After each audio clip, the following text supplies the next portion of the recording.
Look at that mug. By no means a new figure, but he's here now. So let's take a quick look at the Tatsu figure from NECA. I know in the collector market, NECA has something of a kind of a mixed bag reputation-wise these days. I don't feel super strongly one way or the other. I know a lot of people have issues with the tolerances on some of the joints, the painted over points of articulation that sometimes can be almost kind of fused. Issues with very, very thin pieces of plastic just kind of snapping right out of the box. And these are not exactly just rumors. I have had these experiences with some of NECA's offerings myself. For example, my Feral Predator figure, right out of the box, I think I snapped one of the blades from his wrist. And on the other hand, once you find a good stable pose and they're on a shelf, I mean, they just look really, really good.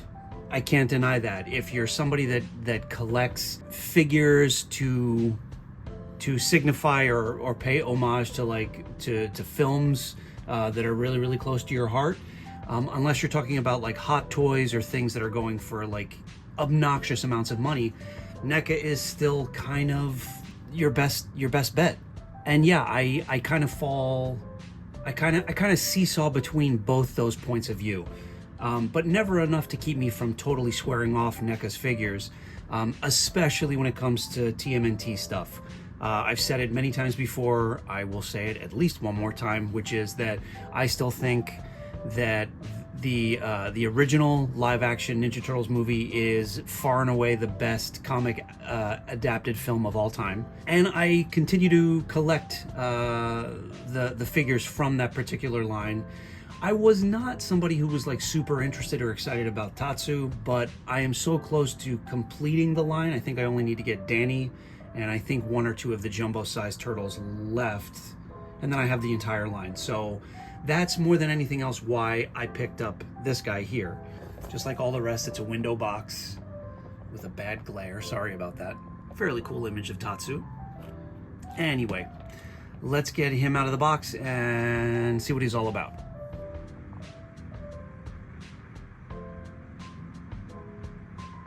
And while he does look pretty great, boy, did I jinx myself. All right, let's talk about this. Right out of the box, his right arm broke.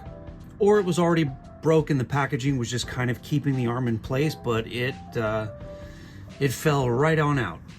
See?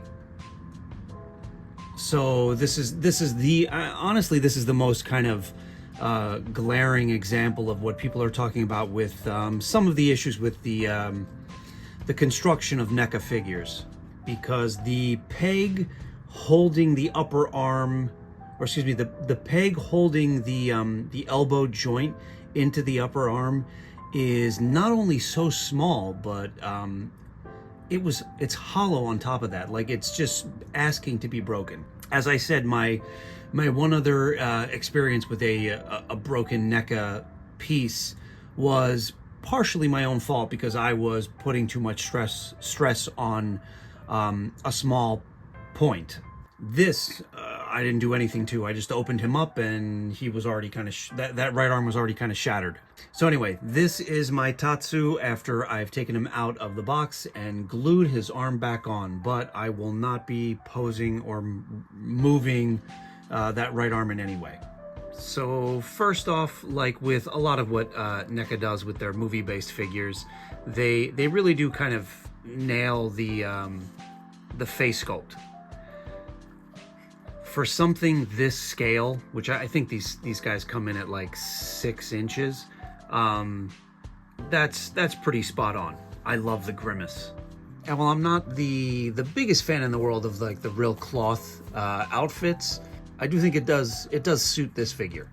And for what it's worth, it is kind of a combination, because he's got a cloth pants, cloth top, but this top piece is a bit of molded, sculpted rubber or plastic, along with these 2 straps that come around each shoulder, attaching to this firmer rubber belt piece. And the articulation on him is pretty much what you'd expect from 6-inch movie-based NECA figures. If you've had any of these in hand before, it's the same thing. We've got a double jointed knee, we've got an ankle tilt, but not lateral. Oh wait, I was wrong. The ankle does sort of like invert and evert. There's no toe joint, but I don't really care too much about that. There's a waist swivel as well as a very tight ab crunch. The head is on a ball joint, movement at the wrist, the elbow, and I think, yeah, the arms would go 360 degrees, except that this is kind of in the way. But considering, and again, like I said, since this is glued, I'm not going to be messing with it, but Tatsu being who he is and how sort of like rigid he was for the most part in the movies, that's as dynamic a pose as I'm going to give him on my shelf. And also, as usual, NECA throws in a ton of accessories, all of which are cool. Not that I'll use any of them, but there is this katana sword with its sheath, some twine or very, very thin rope on there, so I guess you can fasten it to his belt.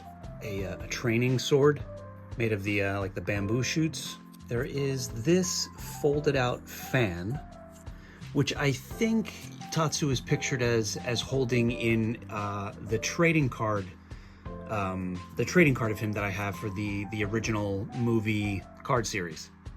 Not anything I would ever have him hold, but you get it. It doesn't fold in and out. It doesn't collapse. But there's this, I think this is like a little belt piece. I don't know what I'm supposed to do with this, or maybe this is something else that kind of broke off of him in the package. I don't know. You do get a bunch of hands. I might swap these in and out. You get an alternate head sculpt of him kind of yelling. Something about that is not quite as, I don't know, natural as the head that he comes already attached with. There is also this mask, like a very sort of like ancient Japanese kind of, I don't know, ornate mask. I don't know what this is from. If someone does know, please let me know. I did pop it on his head just to see if it fit. It does wrap around his head with this very, very thin piece of plastic. I am not going to keep this on him because it seems to be, I think it's probably the same kind of rubber or plastic, but it's very highly painted, and I had it on his face for like 10 seconds. When I popped it off, there were some scuff marks or some like paint had rubbed off the mask onto his face that I had to clean. So this is not really worth, to me, it's not really worth putting it on him and then having to hopefully be able to clean off some scuff marks. And lastly, Tatsu comes with this, which I actually find to be my favorite accessory. I may actually keep this in his hand. It is a Foot Clan mask that is sculpted as if it's, you know, frayed and smushed and kind of gripped in his grasp or shredders.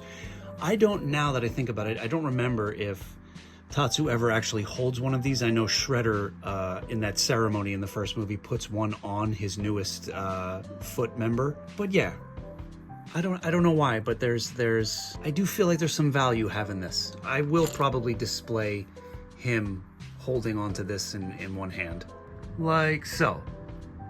So yeah, all in all, I still feel like Tatsu is a figure I needed to get. Because of my undying love for the original live-action Turtles movie, because I'm getting close to completing NECA's full line of figures from the film. But at the same time, all the criticisms that NECA does get for some of the issues with the figures they put out are fully on display here. I do think that's a little careless on NECA's part, because again, just seeing how small and hollow that peg was that held his arm in place, that should not fly for a company like NECA, and for the consumers that keep NECA in business. But at the end of the day, I am happy that I picked him up. No regrets here. And that is just a quick look at Tatsu from the original TMNT live action film from NECA.